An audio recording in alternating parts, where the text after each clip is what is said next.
তিলের বড়া খেতে আমার দারুণ লাগে। মা মামার বাড়ি গেছিল গ্রামে, তো সেখান থেকে মা তিল এনে দিয়েছিল।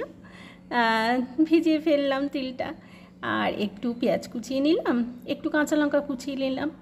বেশিক্ষণ না, আধ ঘন্টার মতো ভেজালাম। চলো এবার এটা শিলে বেটে ফেলি। শিলে যেরকম পোস্ত মিহি করে বাটে, ঠিক সেরকমভাবে তিলটাকেও মিহি করে বাটবো। তিলে না একটুখানি নোংরা থাকে, সেই জন্য মানে ধুলোবালি আর কি, সেই জন্য এটা জলে ভিজিয়ে একটু ভালো করে নাড়িয়ে দিলাম, যাতে ধুলোবালি কিছু থাকলে বা কাঁকড় থাকলে তলায় থিতিয়ে পড়ে। এই দেখো কি সুন্দর বেটেছি, একটু শক্ত করে বেটেছি, নালে বড়াগুলো তো মানে ছড়িয়ে যাবে। তো এর মধ্যে বেসন বা ময়দা যা হোক কিছু একটা দিয়ে দিতে হবে, তাহলে বেশ আঁটো ব্যাপার হবে। আর এর মধ্যে একটু নুন দিয়ে দিলাম। এবার কাঁচা লঙ্কা আর কাঁচা পেঁয়াজ দিয়ে ভালো করে এটাকে মেখে নেব।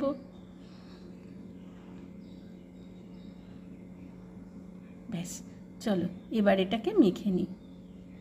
আর এর গন্ধটাও দারুণ সুন্দর। কড়াতে তেল গরম করে ফেলেছি। এইবার এই রকম বড়াগুলো গোল গোল নয়, একটু চেপটে চেপটে বড়াগুলো করব। এরকম একটু চেপটে চেপটে দিলে, চ্যাপটা করে দিলে বড়াগুলো মানে ভাজাটা ভালো হয়। আর গোল গোল করে দিলে সেক্ষেত্রে আবার একটু বেশি তেল লাগে, ছাঁকা তেলে ভাজতে হয়। তবে তিলের বড়া এইভাবেই করে। তিলের বড়া যখনই করি আমার ছোটোবেলার কথা খুব মনে পড়ে।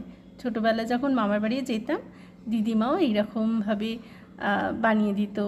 বা আমার মামার বাড়ির ওখানেও এরকম ওরা তিলটা অনেক সময় পোস্ত হিসেবেও ব্যবহার করে। আমরা যেমন পোস্তর তরকারি খাই না, ওরা সেরকম তিল দিয়ে তরকারি করতো। আমি একবার মায়ের এক জেঠিমার বাড়ি খেয়েছিলাম, সেই স্বাদ আজও আমার মুখে লেগে আছে। দেখো কি সুন্দর তিলের বড়াগুলো হয়েছে। তোমরাও বাড়িতে চেষ্টা করে দেখতে পারো। তো যাই হোক, এই তিলের বড়া দিয়ে গরম গরম ভাত দারুণ লাগে। এখন একটু আছে, এটা হলে আবার করব। কেমন লাগে জানিও কিন্তু।